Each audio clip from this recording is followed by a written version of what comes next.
Stay informed, stay ahead. Subscribe now to USA Fresh News. Today in USA Fresh News. Good morning, America.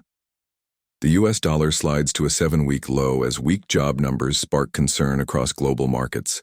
Petrochemical companies warn that mounting tariffs could further disrupt trade. In Washington, the administration seeks Supreme Court approval to block billions in foreign aid, while Europe tightens sanctions on Russia. And in Silicon Valley, Intel shakes up its leadership with the sudden departure of its products chief. Stay tuned, we break it all down right here on USA Fresh News. America wakes up navigating a thicket of policy shifts, market jitters, and fast-moving geopolitics, all of it tied together by one recurring thread: uncertainty that now touches wallets, workplaces, and the country's role in the world. Let's start with markets, because that's where many Americans first feel the pulse of the day. After a stretch of choppy sessions, stocks are leaning optimistic as traders increasingly price in the prospect of the Federal Reserve beginning to ease policy sooner rather than later. The softer jobs readings have fed that storyline, pushing Treasury yields down and boosting the odds of a rate cut in the next meeting.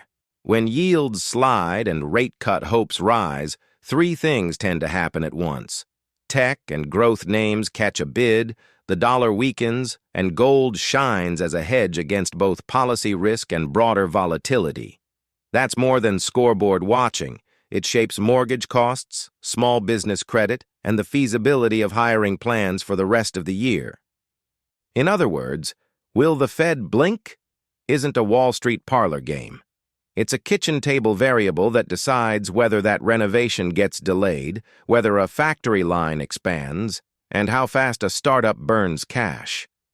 Trade policy, meanwhile, is pivoting in ways that could take months to flow through supply chains, but will be felt on dealer lots and in industrial towns. Washington's plan to lower certain tariffs on Japanese imports, notably in autos and parts, removes a layer of uncertainty that had hovered over the U.S.-Japan economic corridor. Car buyers won't see instant sticker price drops, but component costs and planning cycles for manufacturers become clearer. For Detroit, Kentucky, Tennessee, and the Southern Auto Belt, predictable tariffs help steady investment calendars. For Tokyo, it's a political and economic win, proof that careful negotiation can still yield relief in an era defined by tariff threats. And for the U.S. consumer, anything that reins in cost pass-throughs is welcome in a year where price fatigue is very real. But trade détente in one lane doesn't end the larger contest over tariffs and industrial power. Businesses remain on guard. Steel, aluminum, and a broader basket of goods, from chemicals to machinery, are still living under either new duties or the specter of them. If you run a mid-size manufacturer in Ohio or a logistics firm serving West Coast ports, you're budgeting around potential shocks, not just announced policies. The broader game is about leverage and speed. Tariffs can pressure partners to make concessions or reshore activity, but they also create friction that ripples into inventories, delivery times, and ultimately, retail prices. The U.S. government is trying to walk a line, rewarding domestic production, maintaining leverage against rivals, and still keeping essential supply chains humming. That's why even a targeted tariff cut with Japan is bigger than it looks. It hints at where the administration believes flexibility pays dividends. On the domestic policy front, immigration enforcement is again moving to center stage, this time through a new operation in Chicago that stirs long-running debates about federal reach, local cooperation, and community trust. Supporters argue that firmer enforcement deters organized crime, human trafficking, and labor exploitation. Critics warn that aggressive campaigns sow fear, disrupt neighborhoods, and complicate policing by pushing people into the shadows. For business owners, there's a practical layer, too. In sectors already starved for labor, hotels, restaurants, agriculture, construction, policy volatility makes staffing harder and planning riskier. The dilemma is stark: balancing border security and rule of law with the economic reality that many industries depend on immigrant labor and with the moral imperative to handle families and asylum seekers humanely. However this operation unfolds, it will likely shape national discourse and litigation calendars for months. The data debate is heating up as well, and not just among economists. After leadership turmoil at the Bureau of Labor Statistics, the White House is reportedly preparing a critical review of the agency. Inside baseball? Maybe. But the stakes are plain. Every rate decision, budget plan, union negotiation, and corporate forecast rests on baseline data about jobs, wages, and prices. If the integrity or perceived independence of those numbers is questioned, confidence suffers. Think of it like the fuel gauge in your car. If you stop trusting it, your entire drive becomes guesswork. Investors then demand a higher risk premium. Employers hedge their bets, and households become more cautious. The risk isn't merely a bad headline, it's a feedback loop that can chill growth. Internationally, security flashpoints are evolving on several fronts. In the Middle East, the war in Gaza remains a grinding tragedy with periodic escalations, strikes, evacuations, and the constant diplomatic shuttle to manage humanitarian corridors and avoid a wider regional spillover. Each new strike resets the urgency around civilian protection and ceasefire mechanics. Each round of talks underscores how fragile any de-escalation remains. For the United States, this is both a moral and strategic challenge. How to sustain alliances, deter adversaries, and keep a lid on escalation while advocating for humanitarian norms that align with American values and interests. In East Asia, North Korea's latest test of a new intercontinental ballistic missile engine is a reminder that the nuclear file never sleeps. Engine tests are not launches, but they are stepping stones, and each successful test improves reliability and range. The familiar toolkit, sanctions, deterrence, and diplomacy, returns to the fore. The U.S. must keep close counsel with Seoul and Tokyo while calibrating responses that avoid miscalculation.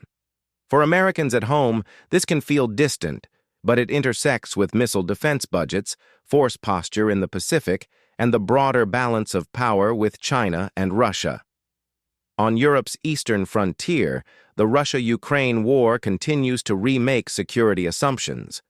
Washington's debate over the extent and form of support, lethal aid, logistics, intelligence, even potential air support concepts, reflects a deeper strategic question: how to end a grinding war without rewarding aggression. Any shift in U.S. posture affects NATO cohesion, European economies, and energy flows. Gas prices at an American pump don't only reflect OPEC+ decisions, they also echo every shock that touches pipelines, ports, and shipping insurance. Technology and corporate America are never far from the day's political currents.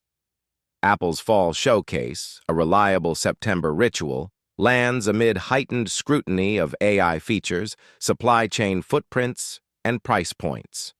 This year, investors are watching whether Apple can thread the needle, rolling out devices that feel meaningfully smarter without spiking costs in a tariff-heavy world. Beyond product specs, the story is really about the next consumer cycle. If AI-assisted devices truly help people do more with less friction, editing, discovery, personal assistance, then upgrade waves can stretch beyond the tech faithful to mainstream buyers who've delayed purchases. That spending ripple touches retailers, app developers, ad platforms, and chip makers. If the upgrades feel incremental, households may keep wallets closed, and a skittish consumer cycle gets another pause. All of these threads intertwine in the labor market. If the Fed cuts rates, financing gets easier. If immigration enforcement tightens, some sectors lose flexibility. If data credibility is questioned, long-range hiring freezes up. If global risk rises, export-oriented firms hunker down. The American economy is resilient. It keeps absorbing shocks and inventing around constraints. But resilience isn't immunity. It buys time to adjust. The question as we head into the next quarter is whether those adjustments, new trade terms with allies like Japan, smarter immigration rules that pair enforcement with legal pathways, steadier data guardrails, and targeted support for allies abroad, arrive fast enough to keep growth on track without rekindling inflation. For everyday Americans, here's the bottom line. If you're a homeowner or house hunter, rate cuts could offer mortgage relief. But price dynamics and tight inventory still matter more than any single Fed move. If you run a small business, watch input costs, tariffs, shipping, and credit. If you work in hospitality, construction, or agriculture, immigration policy changes may alter hiring needs and shift schedules. If you're a frequent flyer or logistics manager, keep an eye on the Middle East and the Pacific. Insurance and routing can change overnight. And if you're thinking about upgrading your phone or laptop, the fall tech cycle may finally offer features that justify the spend, or not. The calculus is getting personal because every macro lever now comes with a household-level toggle. Policy, markets, and geopolitics often feel like separate channels, but today they're playing the same song. Uncertainty, forcing choices. The U.S. is testing when to be flexible with allies and firm with rivals. Companies are testing how much AI and automation can offset higher costs. Families are testing how to stretch paychecks in a still pricey world. There's no single headline that settles the day. Instead, there is a portfolio of pressures, some easing, some intensifying, that together will define the story of the next few months. Our job every morning is to sort the noise from the signal, give you the context that makes decisions easier, and track which dials actually moved. Today, those dials point to cautious optimism on rates, selective relief on trade, firmer postures on security, and open questions on data integrity. We'll keep watching them for you. If the main headlines reflect immediate shocks, markets, enforcement, diplomacy, then today's complementary stories show the underlying currents that quietly reshape the American landscape: energy use, corporate transitions, global alignments, and cultural power. Let's begin with the energy story, because it frames not just today but the next decade. Analysts are sounding the alarm about soaring electricity demand, driven by two unlikely culprits: artificial intelligence and air conditioning. On paper, this looks like two very different worlds: server racks humming in climate-controlled warehouses and households cranking up AC units in sticky summers.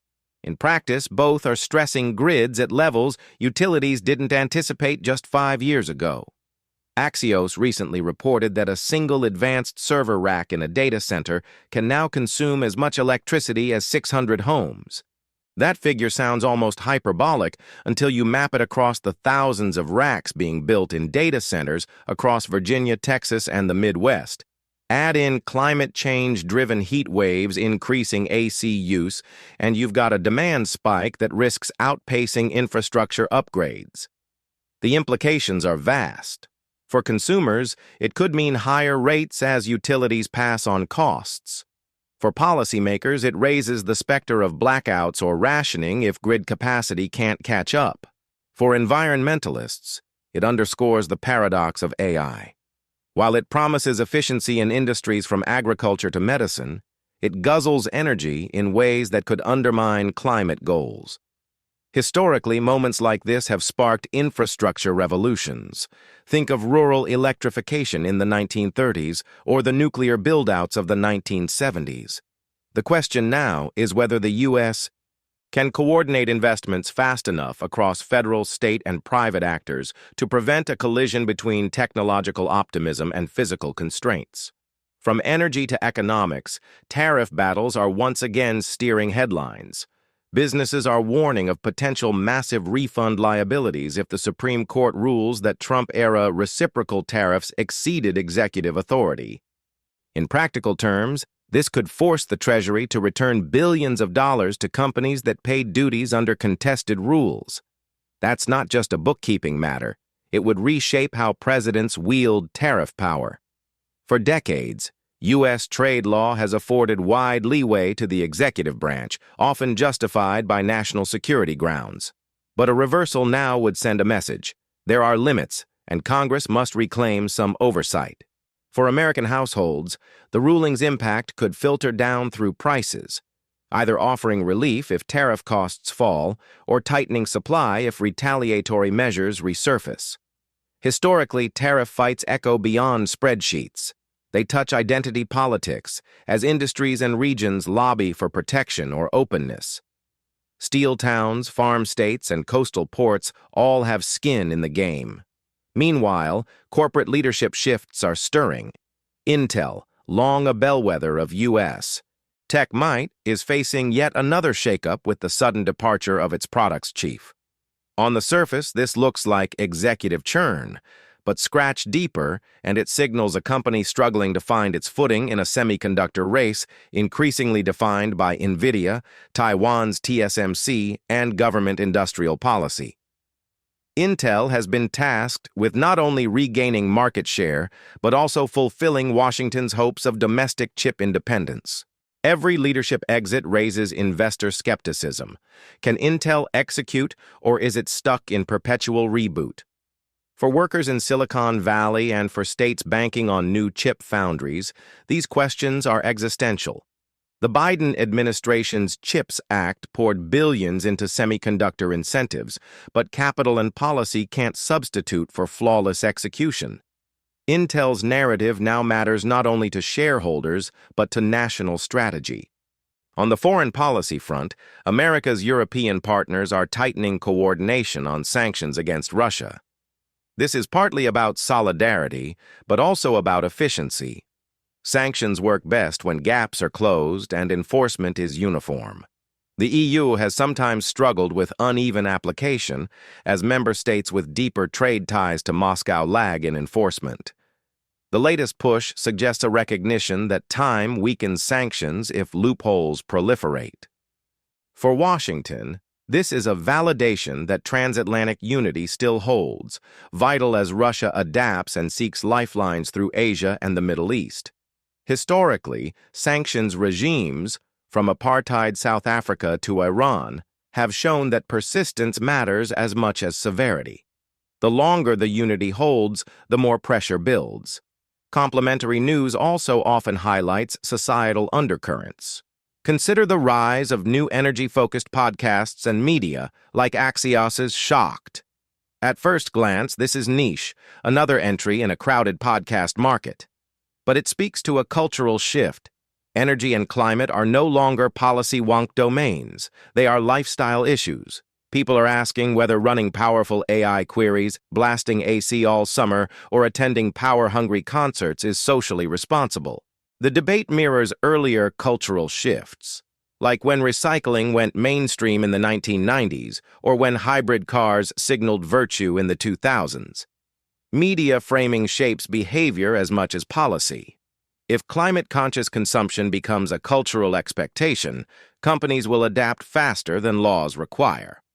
Another layer in today's complementary stories is the intersection of military posture and domestic politics. Defense Secretary Pete Hegseth, speaking to sailors off Puerto Rico, underscored that their mission wasn't training but real counter-narcotics action. That framing matters. For service members, it validates their sacrifice as purposeful, not performative. For policymakers, it blurs the line between domestic law enforcement and international security. And for Latin American partners, it signals U.S. commitment to regional stability at a time when cartels exert cross-border influence. Historically, the U.S. has toggled between heavy-handed interventions and lighter partnership models in the Caribbean and Central America. This moment suggests a recalibration toward visible, active presence. Zooming out, what ties these complementary narratives together? They're all about pressure points where systems bend, power grids under AI load, legal frameworks under tariff strain, corporate leadership under competitive stress, sanctions under time's erosion, and military missions under blurred mandates. None of these are front-page shocks like a market crash or a war declaration, but they are the currents that set tomorrow's agenda. They determine whether crises are managed or magnified. For everyday Americans, here's how it lands. Your electric bill may edge higher, not just because of summer heat, but because AI companies are signing contracts with your local utility. Your shopping cart prices could change depending on a Supreme Court decision about tariffs imposed years ago. Your retirement portfolio might wobble if Intel falters in a semiconductor world it once dominated. Your news podcasts may start nudging you to think about the carbon footprint of your daily habits. And your sense of security could be influenced not only by wars abroad, but by how U.S. ships patrol the Caribbean. The big picture is continuity. America's strength is not just in headline responses, but in adapting its underlying systems to new strains. Whether through infrastructure investment, legal recalibration, corporate turnaround, cultural persuasion, or military adaptation, the nation continually retools. The risk is complacency, assuming that grids will hold, that courts will cleanly rule, that companies will magically innovate. The challenge is to keep attention not only on crises, but on the quieter frictions building beneath them. Those frictions are today's complementary news, but they are tomorrow's main stories. Sports. Sports in America today carry more than just the thrill of competition. They reflect culture, economy, and identity.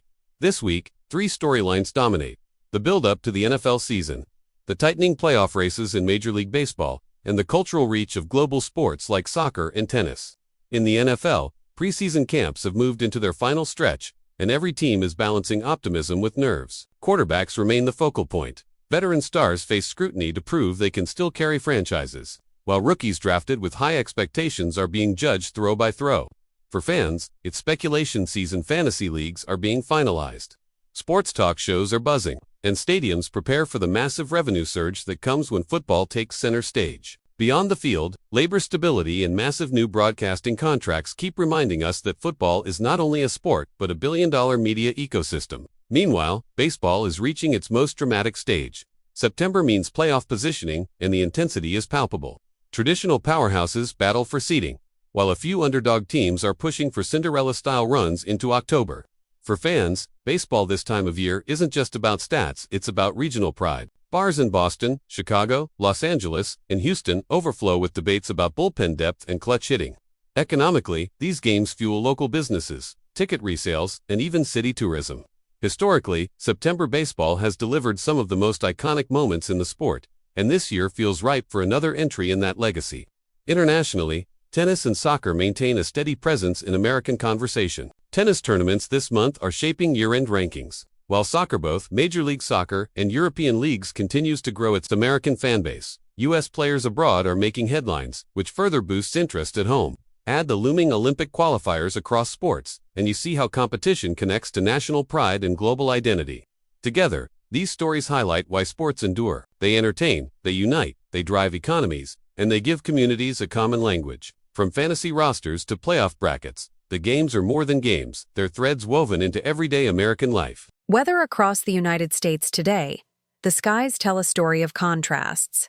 Calm in some regions, unsettled in others, and with long-term implications for safety, economics, and daily life.